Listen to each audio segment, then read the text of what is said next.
They put lead masks over their eyes, swallowed capsules, and waited for a signal. Then both men died. No gunshots, no obvious struggle, no clear explanation.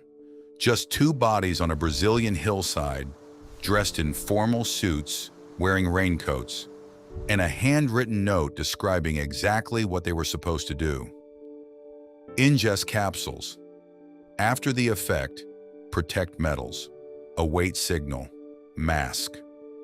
But the strangest part of this case isn't the masks.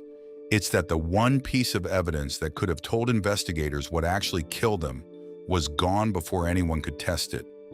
This is case file number 006, the lead mask case. And after almost 60 years, it's still officially unsolved. Not because there are no clues, but because the most important one may have disappeared before it could ever be used. The bodies were found on Morro do Vintém Hill, in Niterói, in the Brazilian state of Rio de Janeiro. The date was August 20th, 1966. They were discovered by a young man who had climbed the hill to fly a kite. What he found was strange enough to draw attention immediately. Two men, side by side, dressed almost formally, wearing raincoats, each with a crude mask made of lead covering his eyes. There were no obvious wounds, no clear sign of a struggle. The terrain made the hill difficult to reach, and investigators didn't get to the scene right away. By the time authorities examined the area, the bodies were already in advanced decomposition. That single delay would end up mattering more than almost anything else in this case. Beside the bodies, a water bottle, 2 towels, and a small notebook. Inside it, a sequence of instructions: a time, a location, capsules, a reaction to protect against, and a signal to wait for. Translated, it read, 1630, be at the specified location. 1830, ingest capsules. After the effect, protect metals. Await signal.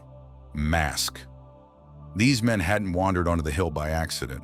Someone or something had given them a procedure, and everything about the scene suggests they were following it.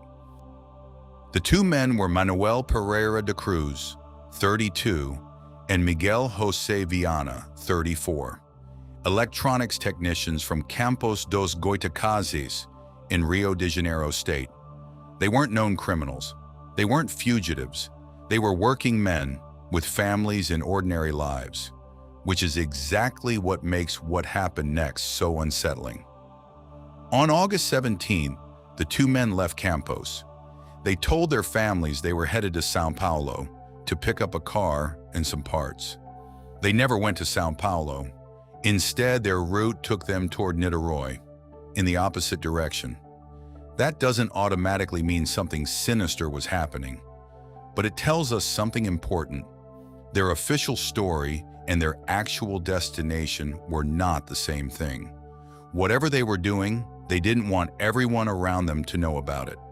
Contemporary accounts also describe the two men as having an interest in what period reporting called spiritual or experimental subjects. Attempts to investigate phenomena they believe conventional science couldn't explain. Some reports go further, linking them to earlier explosions and homemade devices in the months before their deaths. We have to be careful here. Later retellings inflated these details into full UFO contact narratives and secret rituals. Some of that comes from contested, secondhand reporting, not confirmed evidence. What we can actually establish is simpler. Two electronics technicians deliberately left home, gave their families a cover story, and 3 days later were dead on a hillside, wearing lead masks.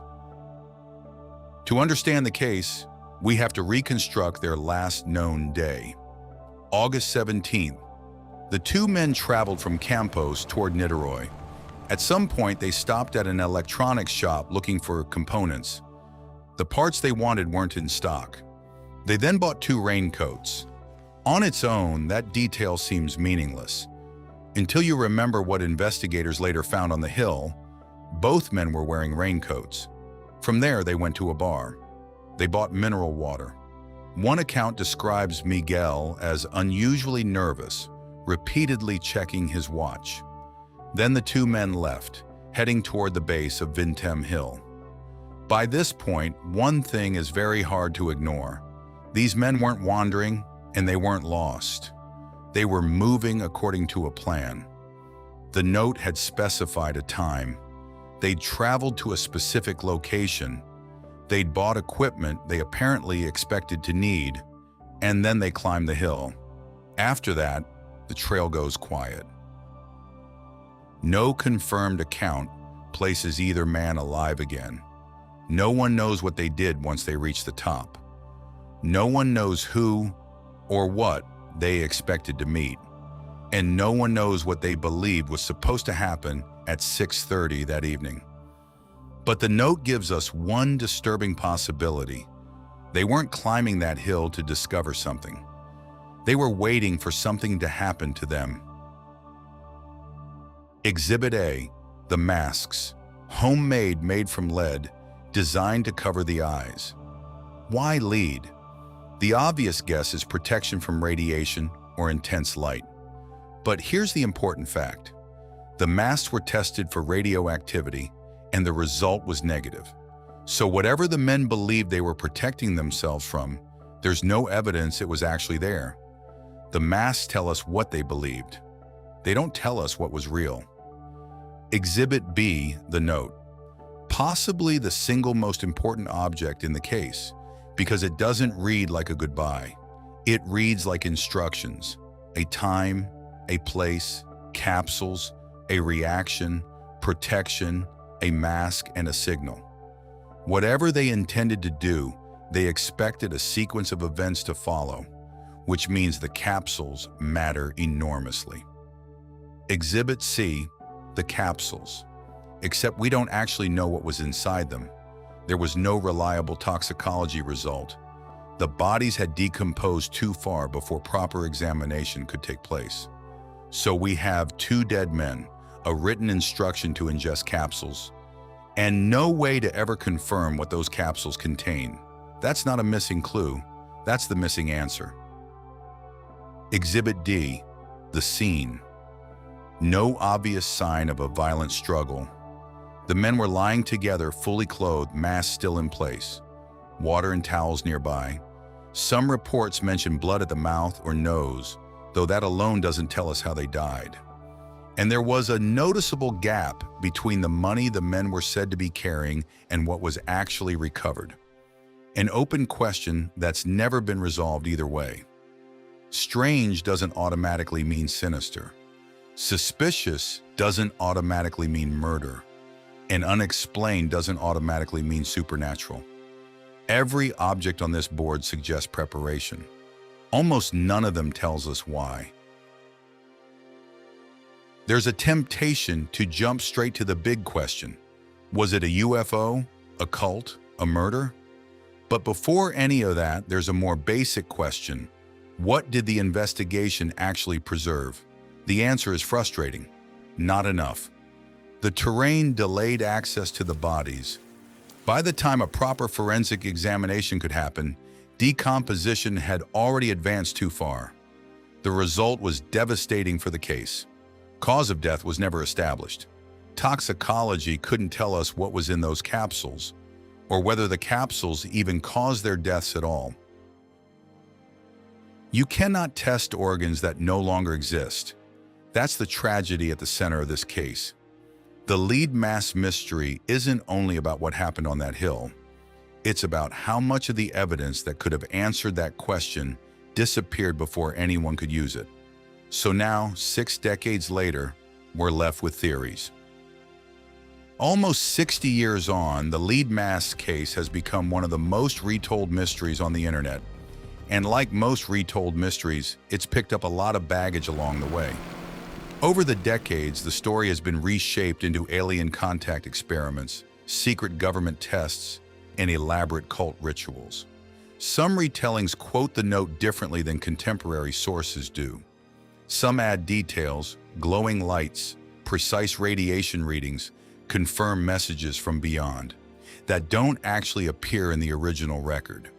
None of that makes the case less strange. If anything, it makes it stranger, because the real version doesn't need the embellishment. Two men really did leave home with a false story. They really did buy raincoats they didn't need for weather. They really did follow a written procedure onto a hillside, and they really did die there, with no cause of death ever confirmed. That's the version we're working from, not the legend, the case file. So let's go back to what the evidence actually supports. Theory A: accidental overdose or toxic reaction during a planned experiment. The strongest evidence is the note itself. It explicitly instructs the men to ingest capsules. They traveled to the location deliberately. They prepared themselves. There's no obvious violence and no established cause of death. If they consumed a dangerous substance believing they were conducting some kind of experiment, the scene stops being random and starts being tragic. The problem: we don't know what they took, and without toxicology, this can't be proven, only supported. Status: plausible theory. B: foul play. This can't simply be dismissed. There are open questions about their money, their false cover story, and whether the real reason for the trip was ever disclosed to anyone. But there's a major problem: no clear evidence of a struggle, and the masks and written note would be an unusually elaborate thing to stage. A prisoner's later confession, sometimes cited in connection with the case, was inconsistent and never accepted by police as a real solution. Status: possible. Weak evidence. C: an attempt to contact something beyond the ordinary. This is where the masks become iconic, and a wait signal starts to sound tailor-made for a UFO story. Local reports of unusual lights that same night have become part of the case's mythology. But here's the forensic problem. There's no physical evidence of a craft, no verified external signal, no independently confirmed encounter. And as we already established, the masks tested negative for radioactivity. This theory explains the story people want to tell. It doesn't explain the evidence we actually have. Status: unproven theory. D: a suicide pact. Two men side by side following a planned procedure. But the note reads like instructions for an experiment, not a farewell. And the people who knew them didn't describe the deaths as an obvious suicide. And once again, we still don't know what they consumed, so even this theory rests on assumption, not proof. Status: unlikely. 4 theories, 1 scene, almost 60 years of speculation. Strip away the UFO stories, the sensational claims, and everything that can't be verified, and one explanation remains more consistent with the physical evidence than the others. The men appear to have followed a planned procedure involving capsules. They prepared, they traveled, they wore the masks, and something went catastrophically wrong. But that still leaves the question that actually matters. What was in the capsules? So what really happened on Vintém Hill? We can't say with certainty, and anyone who claims they can is going further than the evidence allows. The strongest interpretation is that Manoel Pereira de Cruz and Miguel José Viana deliberately traveled to the hill and followed a written procedure involving capsules and lead masks. Something happened after that. They died, and the investigation never established why. The masks were real, the note was real, the journey was real, the deaths were real. But the supernatural explanation is unproven. The murder theory is unproven, and even the overdose theory can't be fully confirmed. The evidence that might have separated those possibilities was lost before anyone could use it.